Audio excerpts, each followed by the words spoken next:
go, finally. Oh, thank you, Tom. You're welcome. Thank you. Enjoy. Ned, I hope you don't mind that I changed our dinner plans. But there's something that I would like to discuss with you. Oh? What is that? Well, Ned, I like being with you very much. You're wonderful company. You're a terrific dancer. But I can't see you anymore. I won't pretend I'm not disappointed. It's Alex's son, isn't it? Yes. Then my instincts were right about it.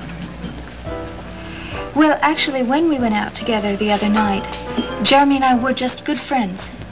But you see, since then, well, the situation has changed. Well, he's certainly a lucky guy, isn't he? Thank you. I guess I think I'm lucky. Just one thing, Erica. What's that? If it shouldn't work out with Jeremy for any reason. Oh, I think it will. You're probably right. But if it doesn't, for any reason, I want you to promise me something. I want you to promise me that you'll give us another chance.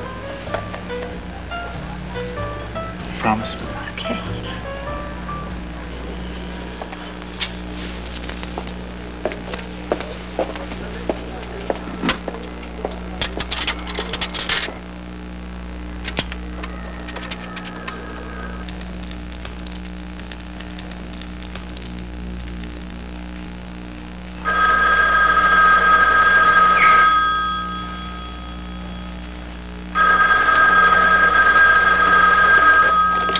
Hello? Natalie, it's Jeremy. Is Erica there, please? No, I'm sorry, she's not. She's gone out with that gorgeous Ned Hamill. Dinner in the Symphony, I believe. Did you forget?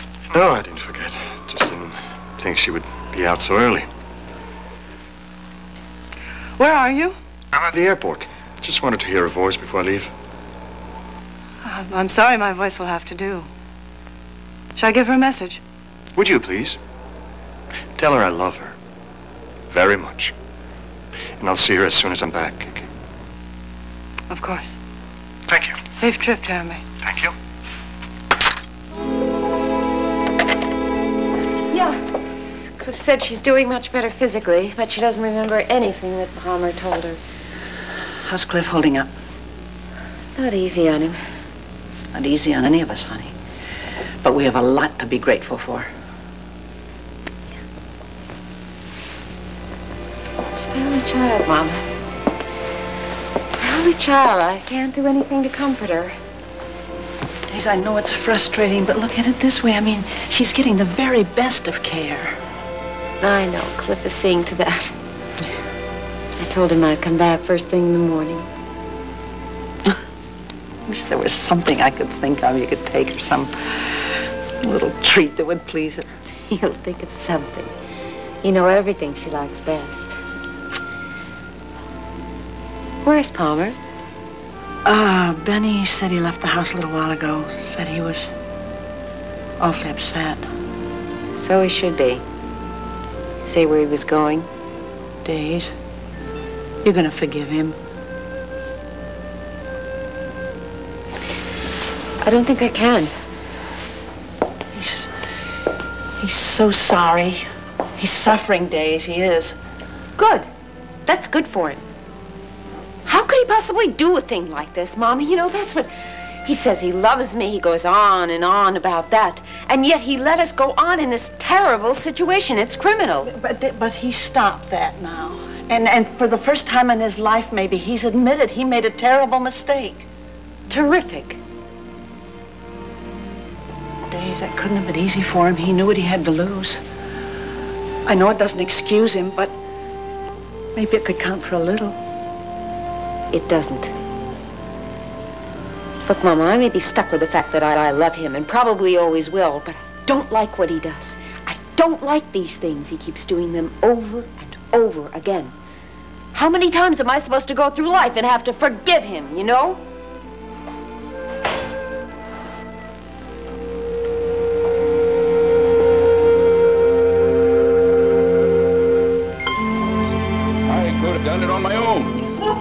I doubt seriously you would have taken a vow of chastity in the first place, Alex. You're damn right. I don't know any man in his right mind who would. How can you say that? Priests and holy men taken such vows since time immemorial. Well, if you ask me, there was something the matter with him in the first place. Well, at least my son has seen his mistake. He get rid of his robes and his incense and be a normal man again. I'm sorry to see Jeremy losing his deep sense of spirituality. Baloney. Do you really think he'd spend the rest of his life and never touch another woman? Why not? Jeremy's the one who took the vow. I think he'd be happier if he kept it. I read you like a book. You're jealous of Erica. Why should Natalie be jealous of me?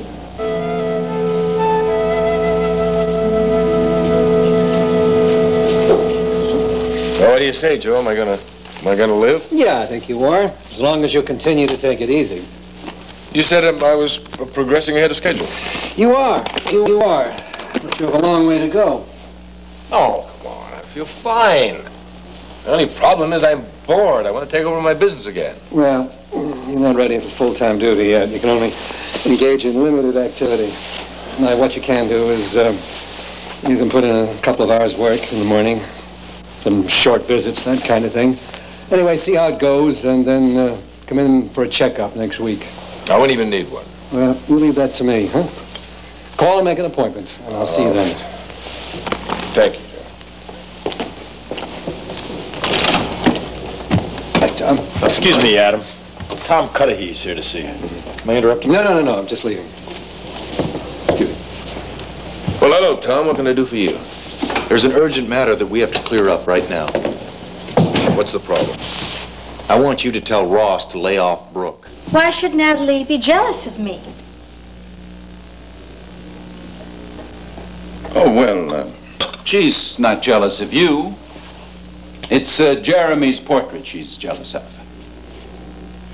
Well, what woman wouldn't envy being immortalized so beautifully? Well, I certainly don't mind that kind of jealousy. I've heard the good news, Erica. As soon as Jeremy gets back from Tibet, he'll be a whole man again. Oh, Alex, come on. He's never been anything less. Well, you know what I'm talking about. Imagine a man and a woman like you and him carrying on a platonic relationship. No offense, Erica, but I think you were a fool to put up with it. Well, as I told you, Alex, I'm in love with Jeremy. And so I decided that I would respect his vows. Well, I'm just hoping you two will get married immediately and present me with a grandson. Especially since Natalie hasn't been able to provide me with another heir. I was thinking about going shopping this afternoon in Center City, Alex. Would you like to come with me? No, thank you. I don't relish the idea of trailing around behind you, wasting... Alex, what's the matter? Oh, it's nothing. You know you're in pain? No, I'm fine. Dr. Hamill said that I'd have these little twinges. It's not important. Oh, well, but we can ignore this. I mean, shouldn't I call Dr. Hamill and get him over here? No. Don't bother him. About nothing. And I'll just go upstairs and lie down for a minute. I'll be fine, don't worry. All right. You, go on with your shopping, Natalie, without me, okay? Go on, I'm fine.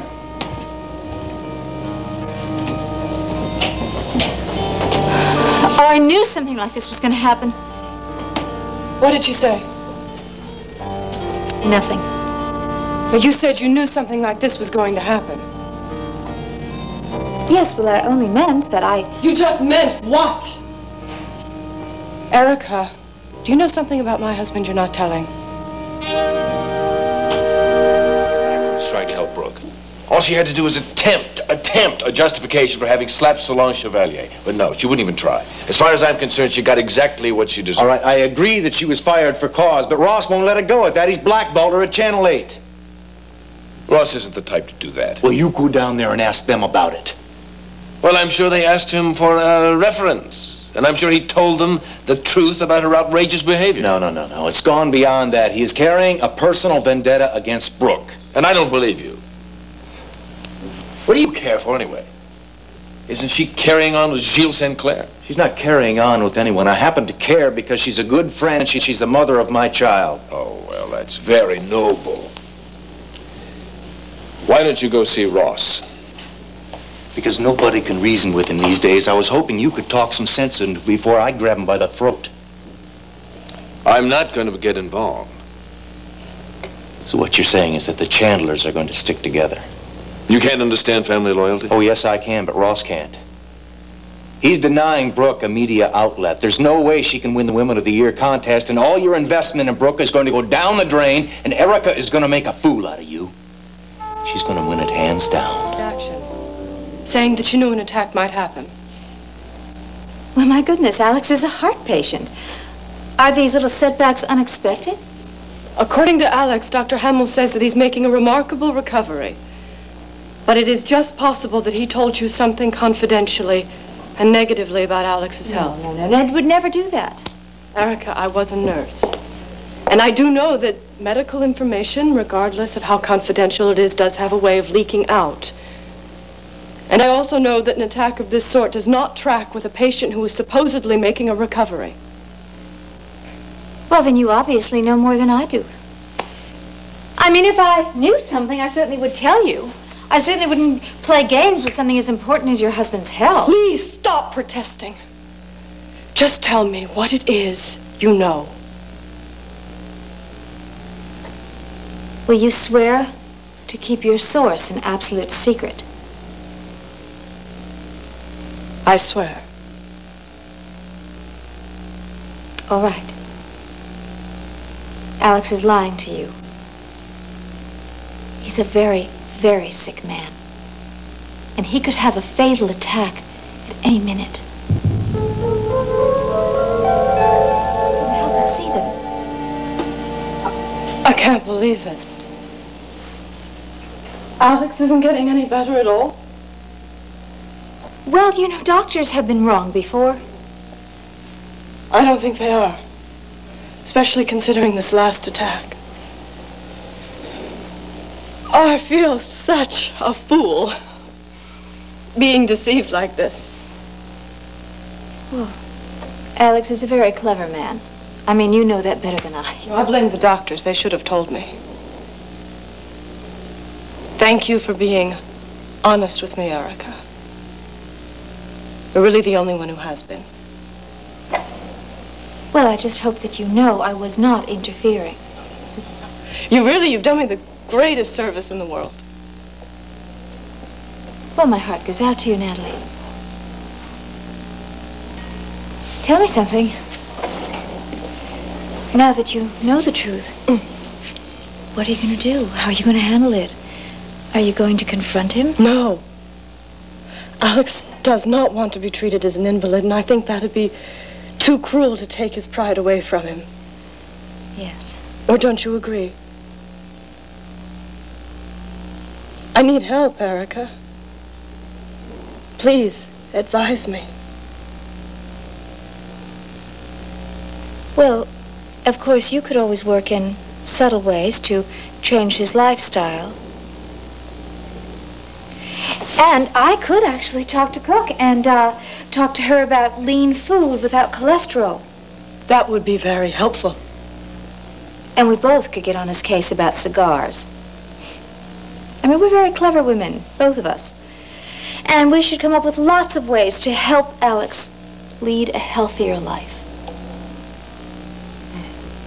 You're very understanding. Alex and I are very fortunate to have found such a good friend in you.